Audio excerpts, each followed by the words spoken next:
I know the saddest of keys today, anyway. Hey, this is John Bollinger with Premier Guitar. I'm with Andy Timmons before his gig in Nashville at the Basement East. Andy, man, I'm a huge fan. Thanks for joining us. Guitar player handshake, you know. That's right. Yeah, the or the mafioso. Pick. I don't know, either one. Right. Hey, man, let's start. This is your signature guitar that you've had for how long? This guitar was built February 14th, 1994. Wow. Valentine's Day. So this was a prototype. I started working with Ibanez maybe in about 1992, and we went through a process of trying to figure out what my ultimate guitar would be. Yeah. I really didn't know. When they first asked me that question, I was just lucky to have a guitar. You know what I mean? And I'd played a Les Paul when I was a kid, and I had a Squier Strat at one point. But I didn't really have any specific designs on what I thought might be my ultimate guitar. So they started sending me the USA Customs and RGs, and they were all cool. But I had this, prior to being an Ibanez endorser, I endorsed Kramer guitars. I had the first Floyd Rose Sustainer. And, but at one point, you know, I just wanted a guitar that looked like Eric Johnson. So they basically built a Strat for me. And there was it was just parts. It wasn't Kramer in parts, but I don't know if it was one of the parts companies, right? So, but this neck was just a great feeling neck. And so I sent them that neck, said, just something with this profile, it's really comfortable for me. So, and this is the first prototype they built. And of course the two-tone classic burst, like a 50s. Right. You know. And this has been my main guitar ever since. And they did a limited edition of this in '99, which I later found was like, there was only like 175 made, not very many. But then they've reissued it now over the past, maybe, I don't know, I'm bad with time, maybe 6, 7 years ago, 8 years ago. And really proud of this guitar, so. Yeah, but it's my go-to. I call it my desert island guitar. Yeah. Of course, if I don't have any electricity, I don't know. Right, or an amp. But it's you know, I own just about any kind of guitar you can imagine because I've always done a lot of session work, and I just love all the classic tones from Fender to Gibson to Gretsch. But if I have one guitar to do my gig and the most versatile amount of tones, it's always this guitar, you know. Yeah. So very happy with it. Very, you know. What are the pickups that you're running? It originally had a Seymour Duncan Jeff Beck when it was originally built, but it finally died on me. But when we collaborated on a pickup with Steve Blucher at DiMarzio. Oh yeah. When we put out a guitar called the AT-300, which was my mahogany rosewood board guitar. So when that Duncan finally it stopped working, I put this in, and luckily I love my own pickup, so good. Yeah, so it's called the AT-1. It's a DiMarzio, and then these are just stock DiMarzio Cruisers. So it's kind of a single coil voice, but it is a humbucker.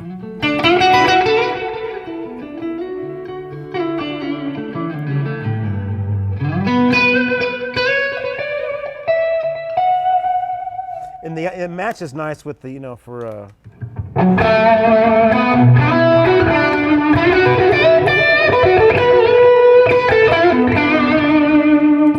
I need something that's going to match well with going from the bridge to the neck pickup and back and forth, because I switch a lot. So these two they work well together. So. Yeah, it seems like there's not a huge volume disparity. Right, you know, and I love a regular single coil pickup, but you know, like I say, they don't match quite as well. Yeah, it's amazing how stratty that neck sounds. No, it really is. Again, considering it is a humbucker. Like when I do, and when I get a cleaner tone, like on when I did "She's Leaving Home" from the Sgt. Pepper record, like the.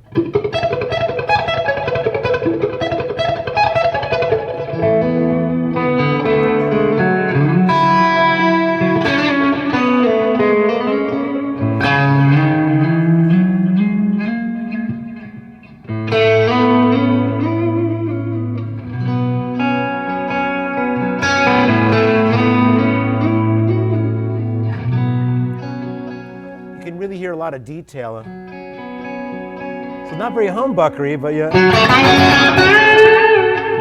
Again, with the output and just the you know, the quiet factor too, it's kind of nice. Yeah, that is killer. So that's been your number one. It has since '94. So it's been refretted 6 times. Wow. So I played a bit. Yeah. You know, it gets some miles, and a couple of retreads along the way. Yeah, high miles. Yeah. And what kind of frets are they? Are they like medium jumbo? They're some kind of Dunlop 61 something, 5, 4, 3. You know. One of those. I pay attention to this stuff. 6100s or 6105s, I think. Yeah. You know, whatever is, it's what they use on the on my signature model. So you could probably find it on the Ibanez website. Right. Some people have to tell me about what my specs are of it. I just Yeah. That's, and what gauge strings do you run? They're 10s. It's Diodario 10 to 46. Yeah. So great. I was, you know, this tour with Uli, John Roth, has been so freaking awesome. I can't tell you. I bet, man. You know, and it's weird because I've always known a little bit about Uli, and I've seen these great, beautiful photos of this wonderful Hendrix kind of vibe, Right, you know, right. guy.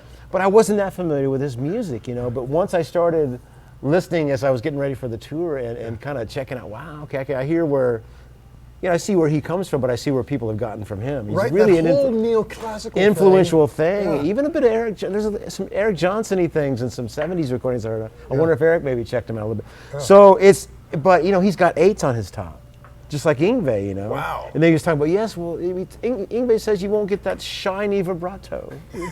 And so maybe I'm going to play with 8s next time. Yeah. But 10s has been good for me because I like the tone, and they're not too heavy, but not too slinky for me. So I have some guitars where I put much heavier strings. I've got an SG Special, a Townsend signature model guitar that I put 12s on because I heard he used 12s. So I thought maybe that'll keep it in tune, but you know, Yeah. ish. But I actually used that on a couple of tracks on the new record. So Wow. anyway, you asked about frets and strings and the picks. I guess we'll get around to that. Is the Jim Dunlop Tortex Oh, yeah. Jazz 3s. The little ones, yeah. 1 point. You know, it's weird because I started using these in 1984, so it's really the most consistent component of my tone out of everything that I use.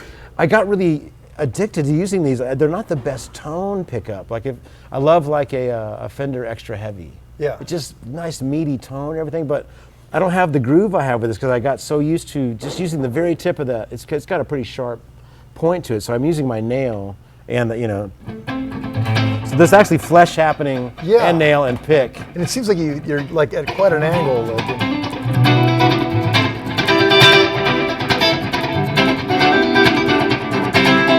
I mean, for rhythm stuff, I love a Fender Medium too, just for that Hendrixy, slinky thing. But this is what I've kind of. So much of my technique has just evolved naturally around this pick. So Yeah. it's what I like. Very cool. It's home. It's home for me. Yeah. So. Very cool. So that's number one. That's number one. And then you're touring with a couple others. Yes, I've as got a well. couple other guitars. I'll switch over real quick. Let's see these bad Yes, boys. dear, if you help me. Yeah. This. Little roadie for you This for a one. minute. This was a prototype that they built for me. The neck was a rosewood AT-100 neck, but we never put it on anything. Then I decided I wanted a guitar that looked like Jeff Beck's Strat on wired. Yeah, who doesn't? You know what I mean? So I thought, Yeah, and they were kind enough to say, well, yeah, well, so it was built, I don't know what year it was, but I've had it for a long time. But I pulled it out and kind of tweaked it up and started using it. And so when I was touring with Simon Phillips the last couple of years, I would use this on a couple of tunes. Normally I would have it set up with a bit more of a floating trim. Right now it's the guitar I'm using in Uli's set. Half of his band couldn't make it over because of visa issues. So like 2 days before the tour, I was like, Andy, would you mind learning a couple of songs for me? That's the worst Uli John Roth impression. But He sounded kind of more British. well, he speaks with very much an English accent because he lives in Wales. So. Yeah. No, he's of course German, but he has a very thick kind of English delivery. So we all do Uli impressions on this tour. I mean, your pitch is too high. I don't talk like that. You'll talk to him later. He could be a more lovely guy. I mean, I'm so inspired on and off stage. We're having such a great time. But anyway, so this guitar I've got tuned to E flat for his stuff. But when people started seeing me use it on the Simon tour, Ibanez started getting a lot of requests. Oh, cool. So now this is available. It's the AT10.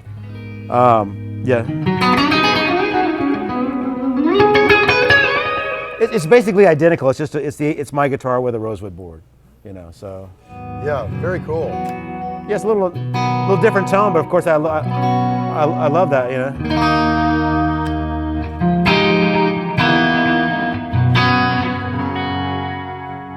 So, you know. So handy to have a backup that can tune down to E flat for early stuff, you know.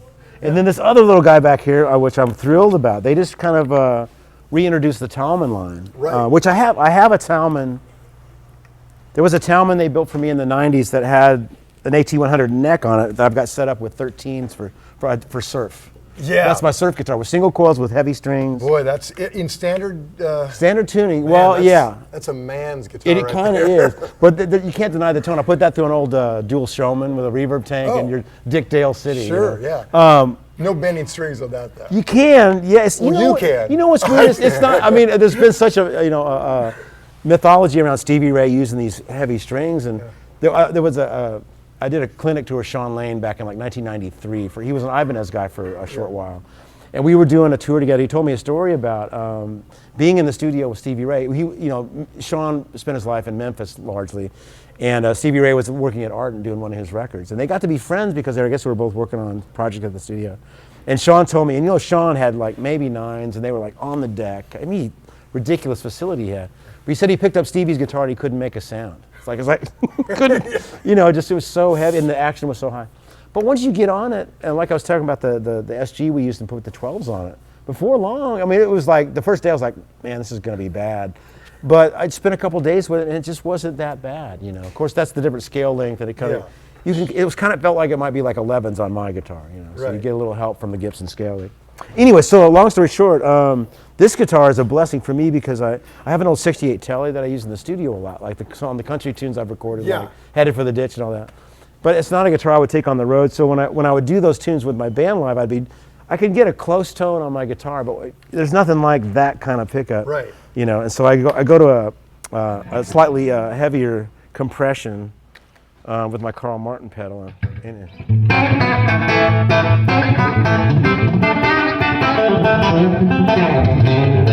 You know, like a.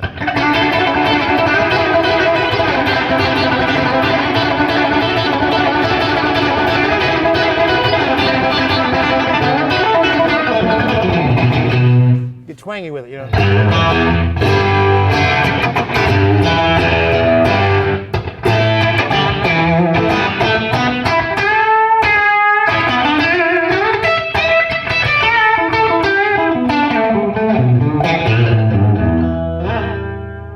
So it's just got this. I couldn't be happier. It's perfect. It's got the exact vibe that I need. I think it looks cool too.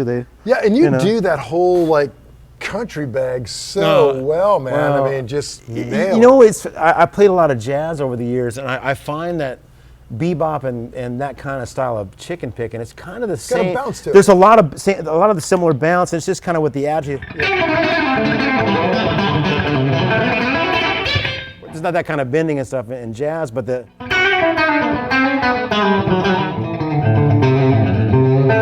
it's got that kind of swing to it, even though it's kind of eighth note swinging kind of thing, straight ahead. So I find them, you know, I can plug in that kind of vocabulary just with a different attitude. And it's, for me, I'm just cheating. Because I didn't play a lot of country growing up. I loved hearing Ray Flack and Albert Lee and and all those wonderful players. Isn't that funny? Like those two British guys. Yeah, I know. Like exactly. But they loved it. They loved it so much too. But you know, so I really admire the guys and they can really do that well. So I'm just a beginner, but we'll work on it. We'll keep working on it. Okay, so those are the guitars. Okay, the guitars. Now let's talk about amps. You're a long-time Mesa Boogie guy. Well, it's been, you know, I guess I've been working with them on and off since the early 90s, really. I think the first Maverick rig that I had that I really used a lot was, they had a Maverick. I mean, a Lone Star rig. It was called the Maverick, which was like an EL 84 based, you know, one of the first that had those power tubes in it. And I used that when I was touring with Olivia Newton-John. That was my go-to rig, you know. And you know, they had the rectifier, which was cool, but the Lone Star was the one that came along where I really identified and found, you know, a tone that, okay, this is really me, you know. And you use it as a clean platform. Well, I've used it. I use the lead channel a lot in the past too, but I've become so happy with a gain pedal that I have now that JHS makes. It's a signature pedal called the AT. That now I'm using mainly the clean channel. But as you can tell, you know, it's just got this really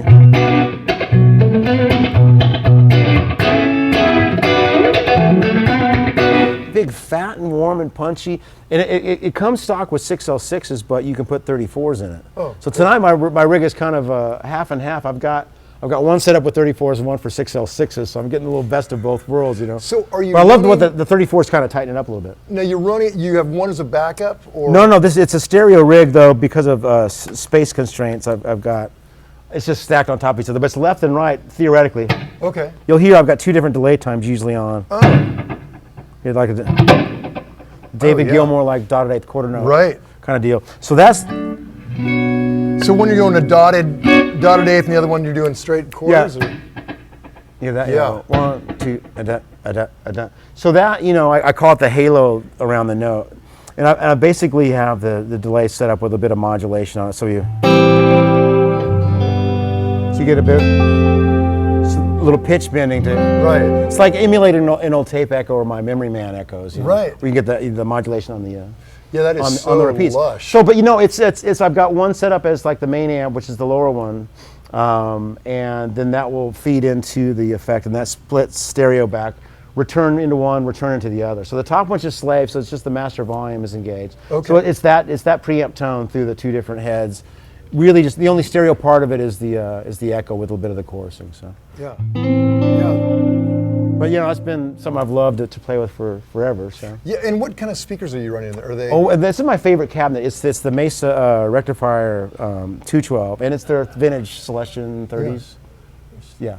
So Celestion vintage 30s. Yeah. Pretty standard stuff, but and I've tried everything, from all the Marshalls and all but just. Man, the way this tightens up the low end, but it's nice and warm still. Yeah, and they're closed back too. Yeah, but they have these little transatlantic cabinets too that I've been using for a while. Did you ever check out the little TA30 amp? Oh my God. Oh no, I have. Okay, like it's like it kind of an AC30 at heart, but it has all these different things that it does. And the little open back cabinets they make with those sound amazing. Yeah. So sometimes I like that, and it's the lightest cabinet I have. Oh yeah. So sometimes that's what I think I'll take that one. That's right. I can lift it. It's important. When you're your own cartage. Oh, dude, yeah. And when you're old like me and your back has gone from carrying 412s your whole life, that it takes its toll. Yeah. Rock and roll's a contact sport. It is a contact sport, full on. But we're still doing it, which is great. Oh yeah. But the Mesa guys are just they're continually pushing the envelope. They don't rest on their laurels. There's all kinds of new stuff. So how long have you been running those? How long have you had those two amps? It basically the Lone Star since I forget what it was 90. It was 2005 maybe when they first came out with that. Yeah. So it's been a long-standing main amp for me. Yeah, for sure. Again, a desert island amp. Right. Yeah. I just need electricity on this island, right? Yeah. Build a windmill. See, now he's thinking. Yeah. That's what I need to do. Okay. Yeah. Okay. So guitars. Yes. Amps. Yes. We got toys.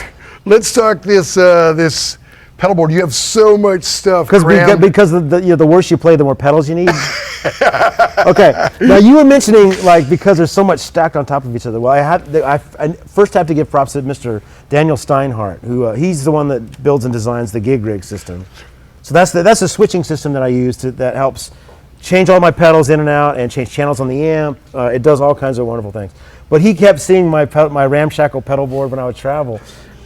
Dude, I'm coming to Frankfurt. I'm going to build your pedal board, and he did. Oh, really? No, he showed it. There's a video. If you go online, if you type in Andy Timmons, Daniels, or GigRig pedal board build. Yeah. It's got a fast forward motion video of them And he's building literally building the board in a hotel in Frankfurt. The beauty of this now, and all you traveling guitar players will appreciate this.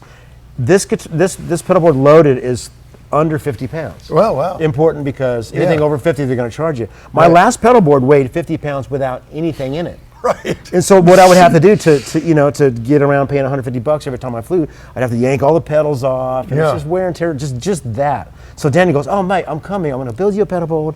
And they did, and God bless you, Daniel. I love you, man. Plus, he's a genius. The stuff that he's doing is phenomenal. So everything is running through the GigRig. Yes. So just tell me the signal flow of it. Sure. Well, the guitar initially goes into a Dunlop Crybaby. And quarter inch. No wireless here. No, I'm a cord guy. I have been. I went back in the Danger days briefly. Yeah. I went to a wireless. You did because you got to run around and be exciting because the music's not enough. But yeah, of course, sonically you're losing unless you had the most expensive kind, which we did not. But anyway, I love the cable, so it just sounds best to me. So yeah, from the wah then into the input of the GigRig, and again, like I mentioned earlier, tonight I'll be running everything on the clean channel of the Lone Star. So what you're hearing is pedals in front of the amp except for the delay, and that goes in the effects loop. But on my clean stuff, I'm always hitting the front end with this Carl Martin. I helped design a dual compressor. I've been using the Carl Martin compressor forever. Like on my clean stuff here, I'll show you. If I turn that compressor off, you'll see how much gain I'm getting from it. I mean, I could turn the amp up, but what I like about it is I'm not using this particular channel. It's barely compressing, but it's mainly just a.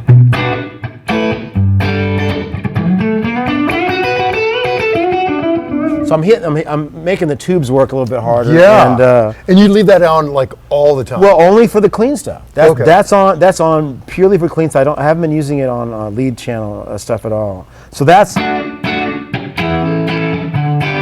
But again, mainly a clean kind of boost. Now, Right. with like for the country thing, and when I need like that actual squishy compressory type thing, I have I just help design the dual channel so they can, I can switch it over to the heavier.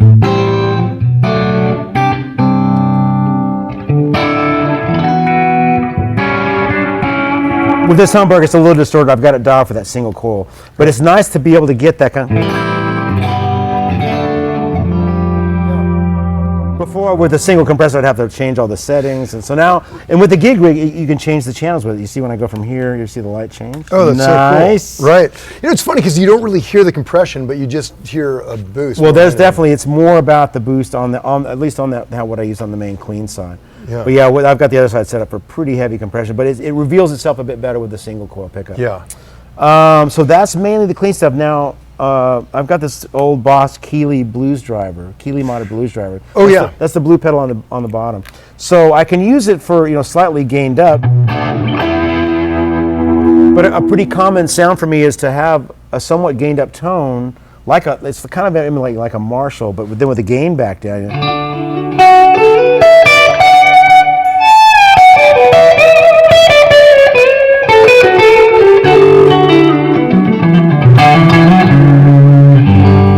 Like I'd use on like a.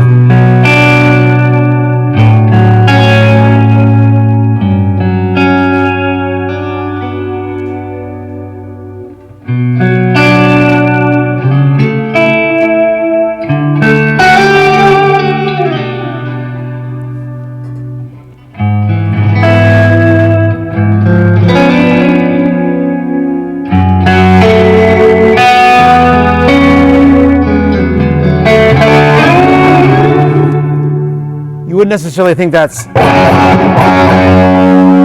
So it's all volume knob stuff. And I should point out on all my guitars, I've got what's called the high pass filter, which on a normal wired guitar you'll lose top end when you dial back. Right. So it's a capacitor and a resistor in line with the master volume that helps retain. So all that top end detail is still there.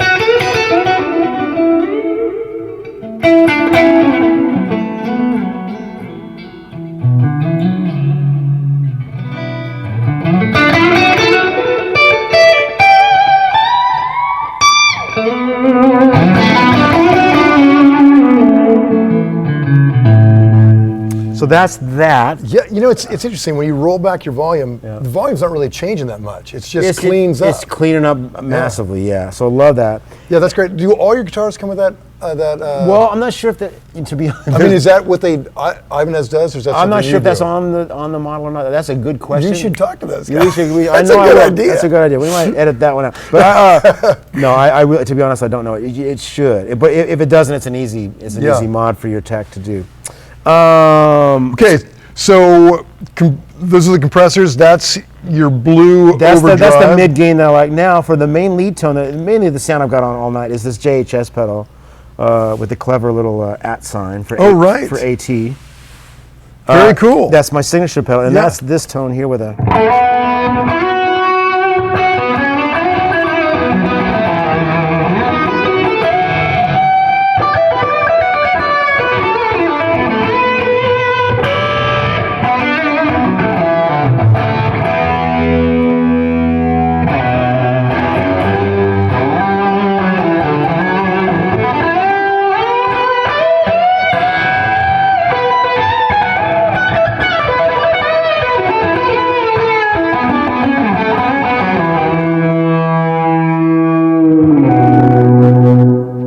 I'm the worst noodler ever, by the way. I'm like, that was my least favorite thing to do would be play in music stores. Oh, yeah, right. There's some guys that are great at it. They can go in and just woo. I'm like, it's hard for me to play without my band. But okay, all whining aside, I'm really happy with the tones. But those are kind of the three main things. Everything else is kind of. No, I'm sorry. So Andy, who makes your signature? A JHS. Oh, okay. Yeah, sure. The ground floor for this pedal, they had a pedal that you see here under here called the Angry Charlie. Yeah. And just a friend at a music store, there's a my best friend in McKinney, Texas, where I live, opened a guitar shop called the Guitar Sanctuary.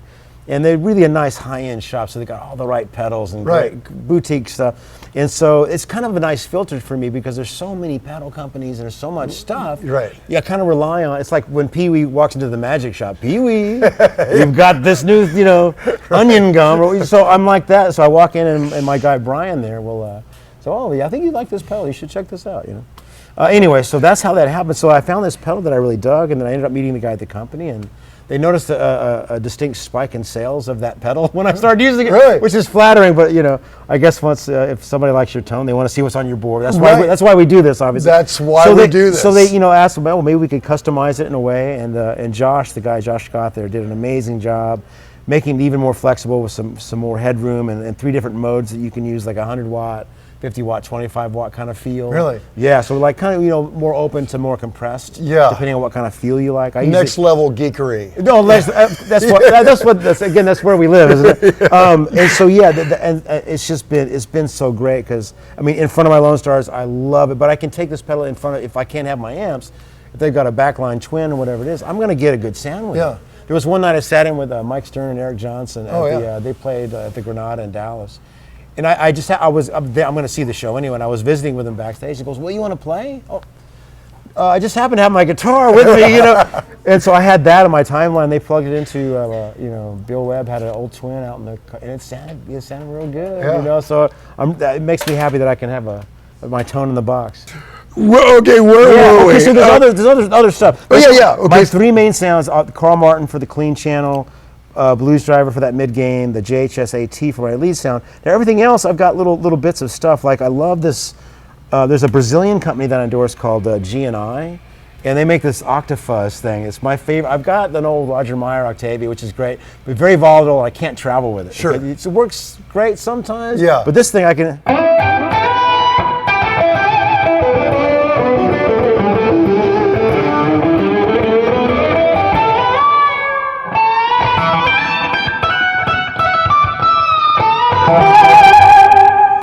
Put you in Jimmy land very quickly. Right, freaky. And they also make this chorus pedal, which is nice. It's a dual chorus. Meaning you can have a couple different settings.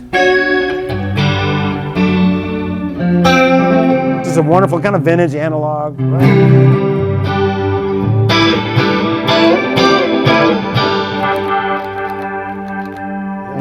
So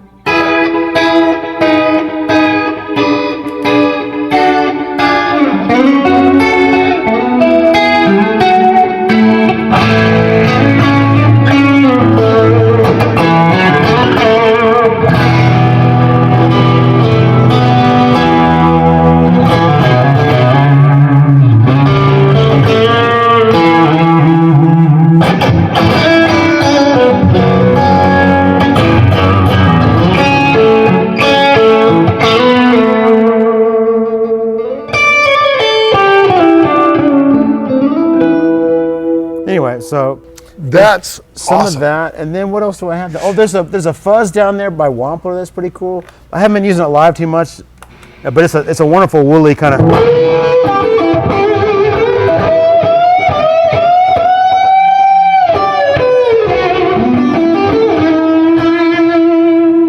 I've got this lovely old, those horrible, huge green Sovtek Big Muffs. Sure. It's just one of my favorite tones ever, but they're just too big and heavy to carry. Yeah. The Wampler does a good job. I'm kind of searching, actually through Daniel, I'm a huge Mick Ronson fan, the guy that played on a lot of the early Bowie stuff, like all the Ziggy Stardust records, and just a killer fuzz tone. So I started doing some research trying to figure out, what is that sound? I got to get that sound.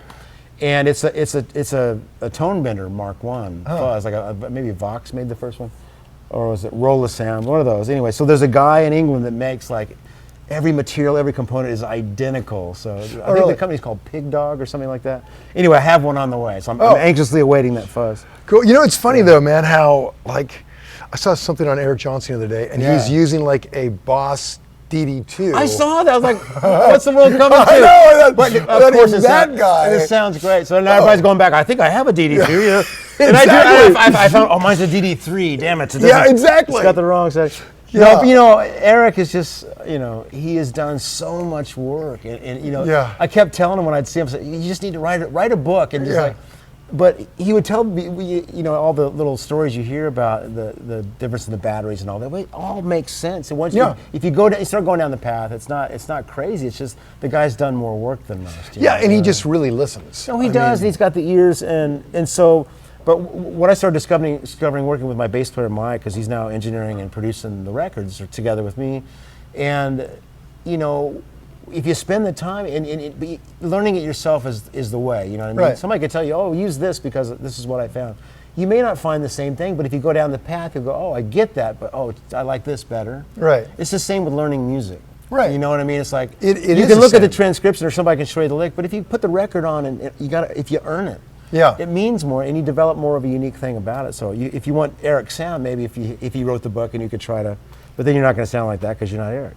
Yeah, I mean, all those great players, that's what they do. They make their sound. And they all spent the time. Every one of these players, they took time to develop that tone, and just the hours of playing is the most important component. All this stuff helps. Yeah. But it's just time on your instrument, even away from all the electronics. Just getting a sound with your fingers on the frets. That's so much. It obviously starts there. But it's nice to have all the helpers. Oh, and the Pog I use every now and then.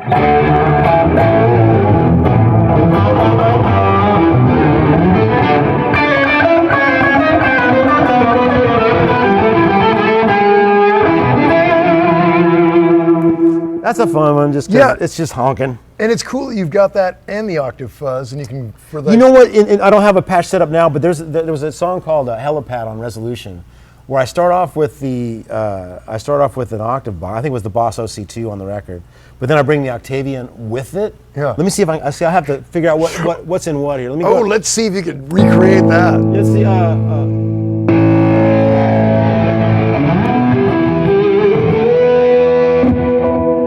No, but that was awesome. That was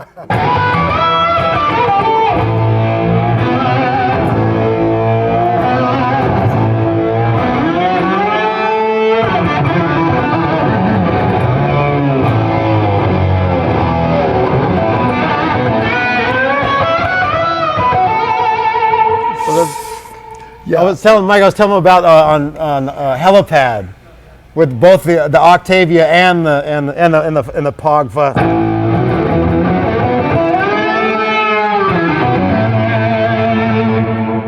That's staying. That sounds good. I hadn't tried those two together on this pedal board, so. Yeah, that's when the bass player's like, what do I do? What do I do? What do I play? He's got plenty. He's got plenty behind that.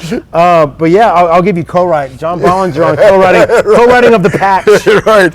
The Pog patch. Yeah, that stomps on every frequency. You can't. That's the thing with the Wampler and sometimes other settings. If it's too big and you go back to your other tone, it's like you have a tone hangover, and it's like, I can't use that because that makes everything else sound really small. Well, it's like you were saying with the with your amps, how rolling down the bass makes everything kind of pop so much. Well, what I was saying about that wasn't my point with the Lone Star. The Lone Star, it just has so much low end. Yeah. That visually you might think, it looks really low, but it's not because it's still.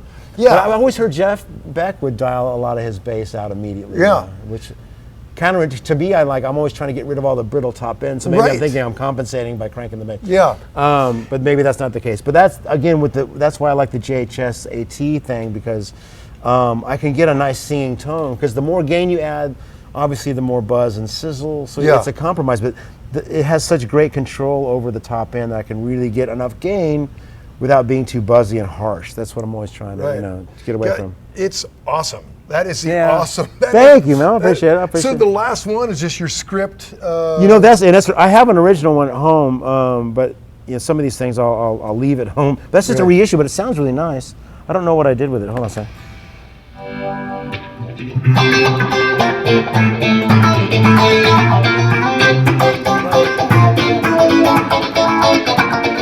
Roller coaster. Say what? Yeah.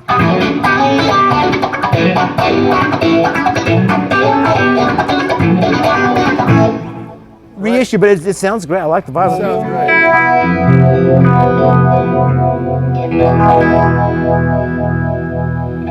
Now, is that on? Are you running that on batteries?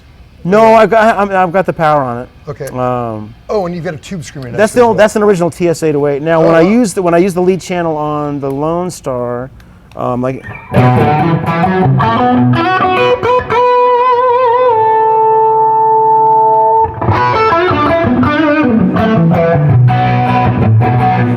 What initially drew me to the Lone Star was that it's got this really fat, warm tone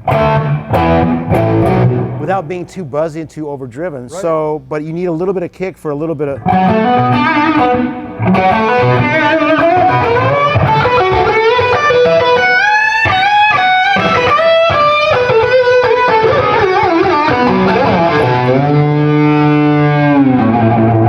I might use that tonight too. That sounds pretty good. Yeah, that sounds great. Okay. Well, I think it's what tube screamers do best. Not like a clean amp, but like with a little bit of dirt. You need to be the amp has to already be pretty pushed. Yeah. I think too. Yeah. So that's I'm just using that as the kind of over the cliff boost for that. Right.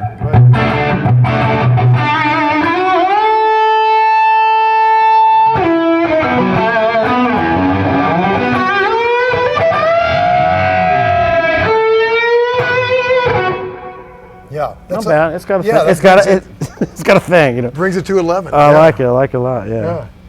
That's awesome. And then you're using that Dunlop volume. Yeah. No. This is it's a volume pedal, but also has expression on it. Oh, okay. And so I use that to bring. I've got it controlling the. We didn't mention the Strymon timeline. I'm using that to control the. Let me first also use my tuner because I got new strings on, and I'm getting aggressive with my bends. Yeah, so this allows me to control the echo volume. So I can go from get wetter as it goes.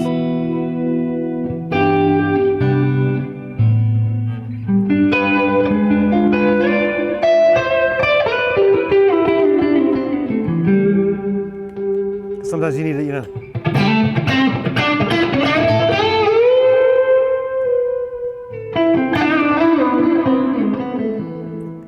So I've got control over that, but the Strymon's been great. It's for a digital pedal, it's by far the most pleasing sounding to me. I love when I record with the Maestro EP3s quite a bit, old tape echo, the solid state ones.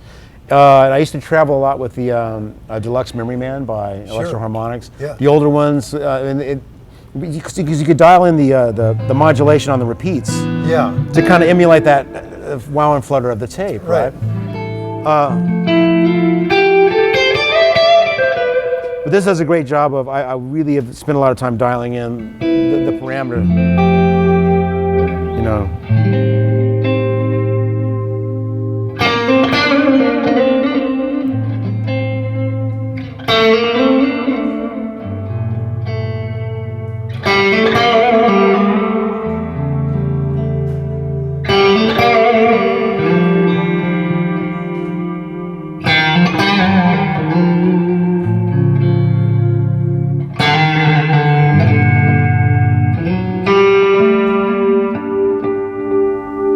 Again, it's got that halo kind of around the note. You know? And that's running through the effects loop, you said? That's through the loop, yeah. With the way I'm running the amps, I could run it into the front, but I do prefer to use that section of the amp. Oh, yeah, it's so lush and Thank you. Man, and what's powering all this stuff? Is it the GigRig? The GigRig has its own powering supplies too. So there's all kinds of stuff. I don't know what he did, but there's all kinds of stuff underneath the hood. Yeah. So yeah, because he makes special filtered power supplies as well. So never mind that man behind the curtain. But Daniel's a brilliant cat, man. And one of my favorite people. We laugh when we're together. We have a great time. Yeah. Well, man, it's amazing how quiet it all is. I mean, this club isn't. I mean, it's no. But now if I put my high gain on, you'll hear. My pickups will get a little bit going, but the rig itself is dead quiet. I don't use any gates. That's all.